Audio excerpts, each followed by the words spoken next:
పబ్లిక్కి అవేర్నెస్ గురించి మనం ఇది చేసి ఇందులో వచ్చే ప్రాబ్లమ్స్ ఏంటి, ఎలా వాళ్ళు ఐడెంటిఫై చేస్తున్నారు దాని గురించి కొంచెం వివరణ ఇస్తాను. ఓకే, సో ఇది టోటల్ పానీపూరి ఇంగ్రీడియంట్స్ ఇవి.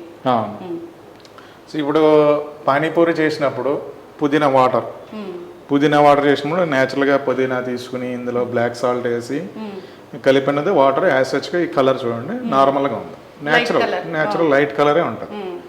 ఇప్పుడు అదే పుదీనాకి కానీ దేనికైనా మనం కలిపిన కలర్స్ కానీ కలర్ ఉంటే మాత్రం ఇట్లా వస్తుంది. సో అప్పుడు ఏమవుతుంది, ఇంటేక్ అంటే మీకు ఈ వాటర్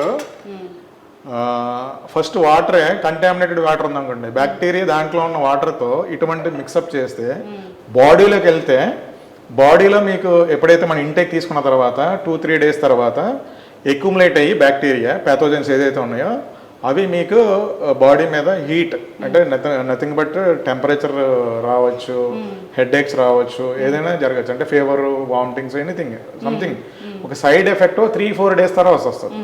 అంటే న్యాచురల్గా ఏమవుతుంది, కంటామినేటెడ్ వాటర్